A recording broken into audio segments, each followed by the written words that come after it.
اللهم صل على سيدنا محمد وعلى آل سيدنا محمد بعد السلام سبحانك لا علم لنا إلا ما علمتنا إنك أنت العليم الحكيم نحمده ونصلي على رسوله الكريم أما بعد فأعوذ بالله من الشيطان الرجيم بسم الله الرحمن الرحيم یا ایھا الذین آمنوا کتب علیکم الصیام کما کتب علی الذین من قبلکم لعلکم تتقون صدق اللہ العظیم۔ محترم بزرگ اور دوستو، اللہ رب العزت نے ہم سب کو رمضان مبارک کا مہینہ عطا فرمایا، تمام مہینوں کا سردار ہے، عبادتوں کی اس کے اندر فضیلت ہے، عبادتوں کا مقام مرتبہ بڑھ جاتا ہے، اللہ اس سے راضی ہوتے ہیں۔ نماز پہ کیا ملے گا بتا دیا، زکوٰۃ حج پہ کیا ملے گا بتا دیا، ماں باپ کے ساتھ سلوک کرنے پہ کیا دیں گا سب بتا دیا، جتنے اعمال تھے اللہ نے اپنے نبی کے ذریعے سے سارے اعمالوں کی فضیلت بتا دی۔ روزہ رکھنے پہ کیا دیں گے یہ نہیں بتایا، صرف اتنا کہا اللہ نے اس کا بدلہ میں خود ہوں، روزہ رکھو اور مجھے پالو۔ روزداروں کا بدلہ اللہ خود ہے، اور اس سے بڑی کیا نعمت ہوں گی کہ جس نے ہم کو پیدا کیا، جو ہمارا خالق اور مالک ہے، وہی ہمیں مل رہا ہے۔ یہ سب سے بڑی نعمتوں میں سب سے بڑی نعمت، کیونکہ جنت میں جانے کے بعد جتنے لوگ جنت میں جائیں گے تو سارے جنت میں جانے کے بعد ہر نعمتوں کو استعمال کریں گے، پھر کئی سالوں تک ان سے جو ہے تو وہ جنت کی نعمتوں سے سیراب ہو گئے، تو ان سے پھر ایک بار پوچھا جائے گا کہ جاؤ ان سے پوچھو کہ تمہیں کوئی اور نعمت کی کسی اور چیز کی ضرورت ہے؟ تو وہ جنتی یہ لوگ کہیں گے کہ اللہ نے ایسی کون سی چیز ہے جو نہیں دیا، سب تو دے دیا اللہ نے۔ ایسی جوانی دیا جس کے بعد بڑھاپا نہیں، ایسی زندگی دیا جس کے بعد جو ہے تو پھر کبھی موت نہیں، ایسی عزت دیا جس کے بعد پھر کبھی ذلت نہیں، کیا نعمت کی کمی، سب تو دے دیا، ابھی ہم کو کوئی چیز کی ضرورت نہیں۔ کون کہے گا؟ جنتی کہے گا۔ تو پھر وہ فرشتہ کہے گا جاؤ بڑے اپنے جو علماء کرام ہیں ان سے پوچھو کہ ہم کو کیا چیز کی ضرورت ہے۔ تو پھر وہ جنتی لوگ علماء کرام کے پاس جائیں گے، جیسا یہاں بھی حکم ہے علماء سے پوچھ کر کرو، وہاں بھی جنت میں جائیں گے اور پھر پوچھیں گے ساری نعمتیں اللہ نے دیا، اب ہم اللہ سے کیا مانگے؟ کس سے پوچھیں گے؟ علماء کرام۔ ہر زمانے میں علماء کرام کی رہبری ضروری ہے، اور آدم علیہ السلام سے لے کے یہاں تک جتنی بھی جو ہے تو شریعتیں آئی ہے، جتنی بھی احکامات آئے ہیں، جتنی بھی تبدیل جو اس کے اندر کتابیں احکامات کے توریت ہے، زبور ہے، انجیل ہے، قرآن پاک ہے، جو کچھ آیا ہے اس دین کی صحیح شکل کو لے کے چلنے والے انبیاء کے وارثین ہیں وہ علماء کرام۔ انہوں نے ہی اس شکل کو صحیح سلامت، اس عمل کو اس کی شکل کے ساتھ یہاں تک لایا ہے، اور قیامت تک جتنے فتنے آئیں گے اور جو کچھ دنیا کے اندر جو تو اسلام کی مخالفت ہوگی اور جتنے دنیا کے اندر باطل جتنی بھی سازشیں رچے گا اس کا واحد حل صرف علماء کرام ہے۔ ان سے پوچھیں گے کیا ہے؟ تو علماء کرام کہیں گے کہ جس نے تم کو یہاں لایا، جس نے تم کو پیدا کیا، جس نے تم کو ساری چیزوں کی نعمت جو تو نوازا ہے، کیا تم اس کو دیکھنا پسند نہیں کریں گے؟ تو کہیں گے یہ تو بہت بڑی بات ہے، سب سے بڑی بات تو یہ کہ جس نے پیدا کیا اور اس کا دیدار ہو جائے۔ کہیں گے ہاں ہم اللہ کو دیکھنا چاہتے ہیں، پھر اللہ اپنا دیدار کرائے گا۔ تو یہ مرتبے اور فضیلت کے اعتبار سے بہت اونچا مہینہ ہے، بہت اونچا مقام ہے اس کا۔ اور اللہ تعالیٰ نے ایک بات پہ غور کرو کہ وہ رمضان میں ہم زندہ تھے اور آج اس رمضان میں ہم یہاں پر آئے، ایک سال کی اللہ نے اور مہلت بڑھا دیا، ٹائم پیریڈ ہمارا بڑھ گیا، ورنہ وہ سال سے لے کے یہ سال تک آج ہم خود اپنے گھر میں گلی محلے میں دیکھو کئی لوگ ہمارے ساتھ زندہ تھے، آج وہ قبرستان میں گنج شہدہ میں آرام فرما رہے، اور ہم کہاں ہیں؟ ہم مسجد میں زندہ ہے۔ یہ کیا کم نعمت ہے کہ وہ تو گنج شہدہ میں ان کی پلاننگ تھی، ان کے منصوبے تھے، ان کے کیا کیا دلوں میں ارمان تھی کہ ہم یہ کریں گے، وہ کریں گے، ایسا کریں گے، ویسا کریں گے، لیکن آج ان کے منصوبے اور وہ ساری چیزیں ختم ہو گئی، اور آج وہ بے یار و مددگار قبرستان میں قبروں میں پڑے ہوئے ہیں۔ اللہ تعالیٰ ان کی مغفرت فرما دے، ان کی بخشش فرما دے، ان کے درجات کو بلند فرما دے۔ اس میں سے چھاٹا اللہ نے، اس میں سے نکالا ہے اللہ نے، اس میں سے زندگی کی مہلت دے کر اللہ نے یہاں پہنچایا. کیوں پہنچایا؟ اس کو معلوم ہے کہ یہ دن بھر گناہ کرتا، پھر بھی یہاں لایا. اس کو یہ بات معلوم ہے اللہ کو یہ رات کا بھی گنہگار ہے، اور پھر اس کے بعد اللہ نے یہاں لایا. اس کو معلوم ہے کہ 11 مہینے میں اس نے ایسے کوئی کام نہیں کیا جس سے محبت ہو جائے، لیکن پھر بھی اللہ یہاں لا رہا. کیوں لایا؟ جب بچہ ضد کرتا کھانا نہیں کھاتا ہے تو ماں کی محبت اس کو جو ہے تو مجبور کر دیتی ہے. وہ بار بار ضد کرتا ہے کہ میں نہیں کھاؤں گا، لیکن ماں اس کے بعد پھر جاتی ہے اور اس کو 2 چاٹے بھی مارتی ہے، لیکن اس کو پھر کھلاتی ہے. اور پھر وہ سمجھتی ہے کہ جب تک یہ کھائیں گا نہیں مجھے سکون نہیں ملنے والا. بچے کے کھانے سے پہلے ماں بھی نہیں کھاتی. کتنی محبت ہے! ایک ماں کی جو محبت ہے وہ صرف ایک محبت ہے. اور اللہ تعالیٰ ہر بندے سے چاہے کتنا گنہگار ہو، اللہ تعالیٰ 70 ماؤں سے زیادہ محبت کرتے ہیں. اللہ اسی لیے دین دے رہے، اللہ اسی لیے راتیں دیتے ہیں عبادت کو کرنے کے لیے. اللہ اسی لیے جو تو مہینے دیتے ہیں، اللہ اسی لیے جو تو رمضان مبارک کا مہینہ عطا فرما رہے ہیں کہ دیکھ تو اے دن کے گنہگار، اے رات کے گنہگار، اے صبح شام کے گنہگار، اے مہینے ہفتوں کے گنہگار، اے سال اور صدی کے گنہگار. تو نے کتنے بھی گناہ کرا ہوگا تو میری رحمت تیرے لیے کافی ہے. ہزاروں لاکھوں کروڑوں اتنے تیرے گناہ ہو جائیں گے کہ تو اگر آسمان کے ستارے سے بڑھ کر ہے اور زمین کے ذرات سے بڑے تیرے گناہ ہے، سمندر کے خطروں سے تیرے بڑے گناہ ہے، اور جہاں چاہے پوری فضاؤں میں تیرے گناہوں کو بکھیر دیا جائے، تب بھی فرمایا اس کے اوپر ایک رحمت کا صرف ایک خطرہ کافی ہے. دے رہے اللہ تعالیٰ کہ دیو، یہ دے رہے اللہ تعالیٰ کہ رمضان مبارک کا مہینہ اس لیے دیا ہے کہ تم گناہ گار ہے تو گناہوں ہے تو پھر اللہ کی رحمت میں غوطہ لگا لو، اللہ کی رحمت میں ڈوب جاؤ، اللہ کی رحمت کو جوش میں لے کر آ جاؤ، اور ایسی عبادت کرو اور ایسی اللہ تعالیٰ سے محبت کرو، اور خود اتنی دعاؤں سے اس کو یاد کرو، خود اس کی اتنی زیادہ تسبیح تلاوت سے اس کو یاد کرو کہ اس کو رحم آ جائے. اس کو جو ہے تو جو تو ہم پہ وہ فضل فرما دے، وہ ہم پہ کرم فرما دے، اور وہ ہمارے سب سے پہلے رمضان کی برکت سے زندگی بھر کے تمام گناہوں کو معاف فرما دے.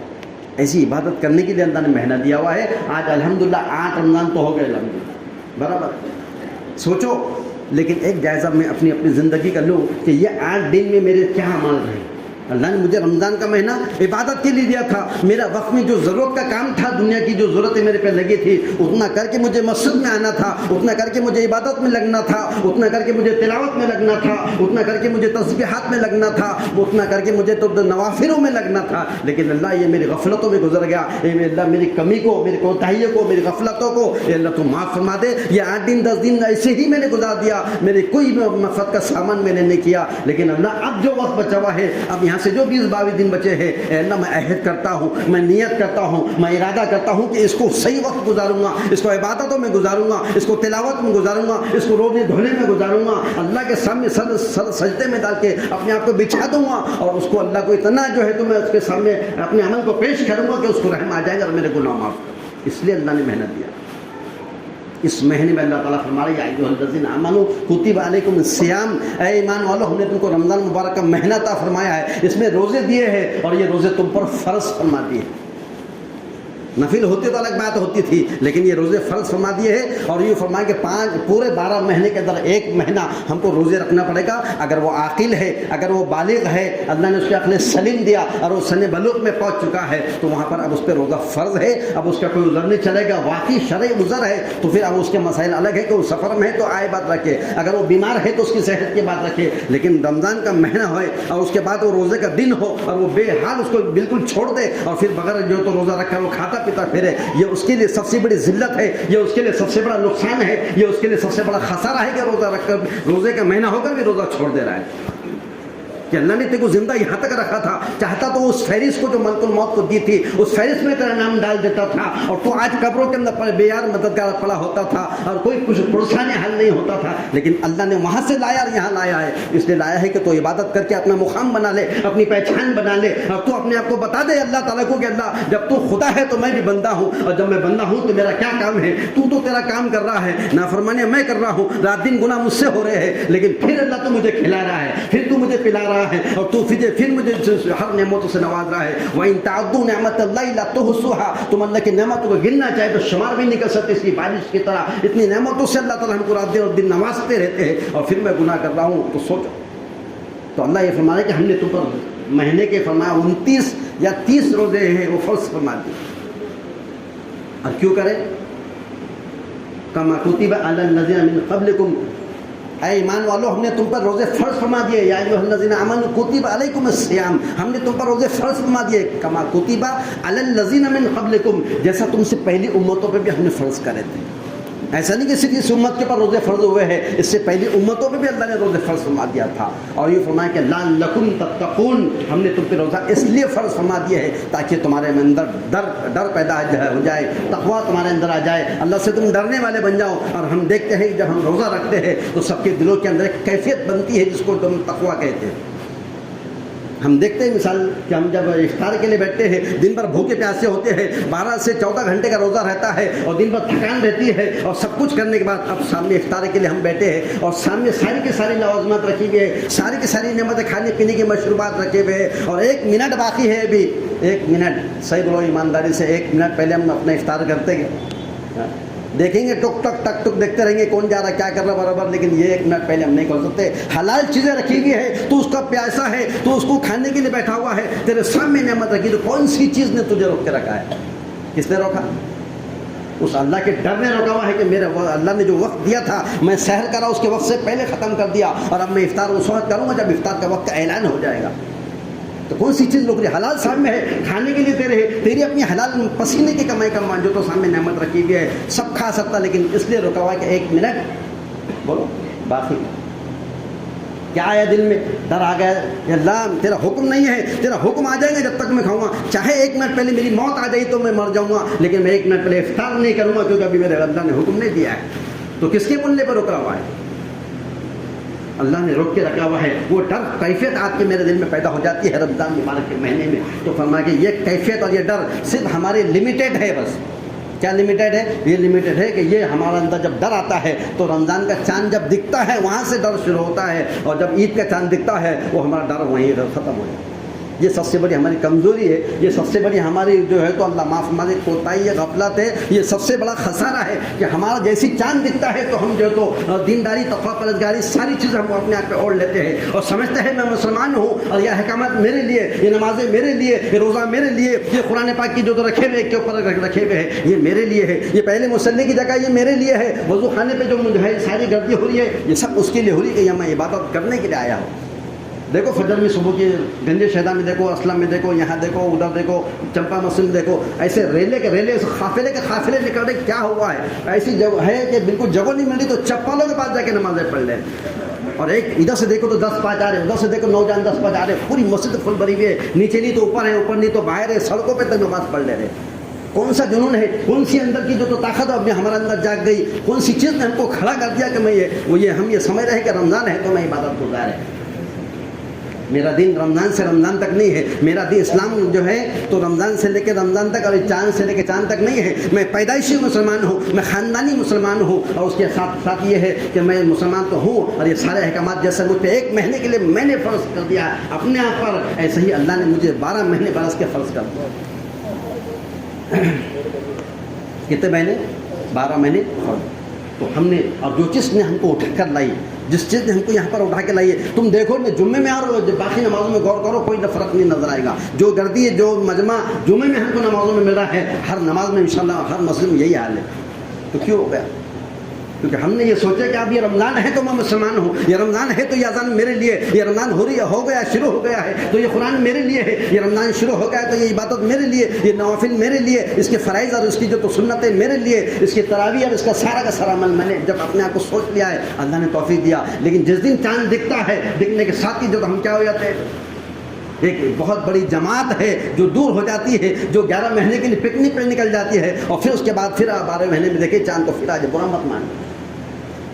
ہمارا دین جو ہے تو کپڑوں کی طرح بدلنے والا دین نہیں ہے کہ سردی کا لباس، سردی کا موسم آیا تو اس کا سویٹر پہن لیے، اور اگر گرمی آئے تو کپڑے اتار کے پتلے پہن لیے، اور کبھی بارش ہوئی تو ہم نے رین کوٹ پہن لیے۔ ہمارا دین موسم کی طرح جو بدلنے والا دین نہیں ہے۔ جو دین جناب رسول اللہ صلی اللہ علیہ وسلم لے کر آئے تھے وہ دین آج بھی ویسا ہی ہے جیسا آیا تھا، اور آج وہ قرآن پاک کی شکل میں، احادیث کی شکل میں، وہ اسلام اور شریعت کی شکل میں آج ہمارے پاس وہ ایسا ہی ہے جیسا آیا تھا، بس اس کو ہماری اپنی زندگی میں لانے کی محنت. اور یہ جو دین کی محنت ہم کرتے ہیں اور چلے 4 مہینے میں جماعتوں میں نکلتے ہیں، یہ دین کی محنت کا مطلب کیا ہوا کہ اس لیے اسلام اس کے اندر جو تو اس میں یہ مکمل ہو جائے اور دین زندہ ہو جائے، اور یہ اس کے لیے نہیں نکلتے ہیں.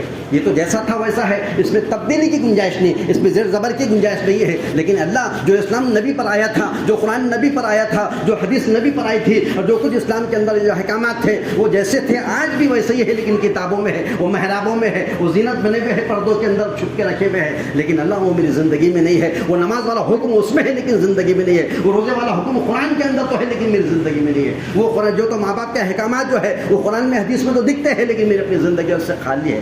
اس لیے کہ وہ دین مکمل ہے ضرور لیکن آج میری زندگی اس سے خالی ہے. اور اس زندگی کو میں اتنی محنت کروں گا دین پر کہ میرے اپنی زندگی میں عملی شکل میں آ جائے. اس کے لیے ہم کو اللہ کے راستے میں نکلنا پڑتا. تو ایک تو یہ کہ اللہ نے فرمایا اے ایمان والو ہم نے تم پہ روزے فرض کر دیے ہیں، اور جیسا تم سے پہلی امتوں پہ کیے ہیں. اور یہ فرمایا کہ اب ہم نے یہ تم پہ روزے فرض فرما دیے ہیں اور اس میں تمہارے اندر تقویٰ پیدا ہو جائے. تو یہ ایک روزہ ہمارا جو تو سحر سے شروع ہوتا ہے اور افطار پہ ختم ہو جاتا ہے. کتنے گھنٹے کا ہوتا ہے روزہ؟ 12 گھنٹے 13 گھنٹے 14 گھنٹے میں ہمارا روزہ کمپلیٹ ہوتا ہے. ایک حکم، ابھی ہم ایک حکم پورا کرنے کے لیے یہاں پر نماز پڑھنے کے لیے آئے. کون سی نماز پڑھنے کے لیے آئے؟ جمعہ کی نماز کے لیے آئے. ایک حکم پورا کرنے کے لیے آئے ہیں. لیکن ایک حکم جو ہمارا فجر میں ہم نے سحر میں جب ہم نے سحری کرے تھے، ہمارا وہاں سے جو شروع ہوا ہے وہ عبادت کا، تو وہ افطار تک کا ہمارا ایک حکم پورا کرنے کا وقت ہمارا 12 سے 14 گھنٹے ہے کہ نہیں ہے. تو یہ ہے کہ ایک روزہ ہمارا سحر سے افطار تک ہے. لیکن انشاءاللہ آپ مل کر ہم سب مل کے اس بات کی نیتیں کریں کہ ہم یہ نیت کریں کہ ایک روزہ ہم کو آج سے ہماری موت تک رکھنا ہے. بولو انشاءاللہ. آپ کیسا کریں گے؟ موت تک بولے تو کہ ابھی سحری کریں گے تو افطار موت میں کریں گے. جب اعلان ہو جائے گا تو بولے رکو میرا جو افطار کرا دو، پھر میرے کو موت کا فرشتہ آئے گا لے جائیں گا. نہیں، وہ کیسا رہے گا معلوم؟ جیسا کہ ہم روزہ رکھتے ہیں تو ہم پابند ہو جاتے ہیں. کھانا ہمارے سامنے ہوتا ہم نہیں کھاتے، پیاس شدت کی لگی ہم نہیں پیتے، اور جو تو ساری جو جتنی چیزیں ہماری ہوتی ہیں وہ سب ہم کر سکتے ہیں. لیکن ہم کس سے ڈرتے؟ بس ایسا ہی ہے کہ رمضان میں جب ہم اللہ سے ڈر جاتے ہیں، کھانے سے پینے سے بچ جاتے ہیں، وہ روزہ ہوتا ہے. ایک روزہ ہماری پیدائش سے ہماری موت تک، یا جہاں سے ہم سن بلوغ میں پہنچتے ہیں وہاں سے ہماری موت تک کا روزہ کیا ہے؟ جن چیزوں سے اللہ نے حرام سے منع کر دیا ہے اس حرام سے رک جانا ہی میرا یہ روزہ ہے. اس حرام کو میں نہیں کھاؤں گا. ساری نعمتیں رکھی ہوئی ہے، میں چاہے تو بڑے بڑے بنگلے بنا سکتا ہوں، میں چاہے تو سب کچھ کر سکتا ہوں، لیکن غلط کمائی سے میں نہ کھا سکتا، نہ میں پی سکتا، نہ میں اس کا لباس بنا سکتا، اور نہ اس کے لیے میرا اخراجات اہل عیال کو کھلا سکتا، کیونکہ میرے رب کا حکم نہیں ہے. ہم ہماری محنت کی حلال پسینے کی کما لیتے ہیں، 100-200 کماتے، کبھی کھاتے کبھی بھوکے رہ جاتے ہیں، پر اسی میں پہ ہم خوش ہو جاتے ہیں. تو ہم یہ نیتیں کریں کہ ایک روزہ جیسا ہم شام میں کھولتے ہیں، ایک روزہ ہم کو ہماری موت پہ کھولنا ہے. اور جن چیزوں سے اللہ نے منع کیا ہے اس سے بچنا ہے. وہ آنکھیں کہاں دکھ رہی ہے جس سے اللہ نے منع کیا وہ جس سے رک جانا ہے. وہ زبان کیا بول رہی ہے اس سے منع کیا اس سے رک جانا ہے. وہ کان کیا سن رہے ہیں جس سے منع کیا اس سے رک جانا ہے. اگر ہم نے ایسا کرے تو انشاءاللہ ہمارا ایک روزہ یہ ہے جو مہینے کا ہے، اور ایک روزہ وہ جو قیامت موت تک رہے گا. اللہ سے دعا ہے کہ اللہ تعالیٰ اس کامل روزے کی برکت سے ہمارے اندر تقویٰ پرہیزگاری نصیب فرمائے.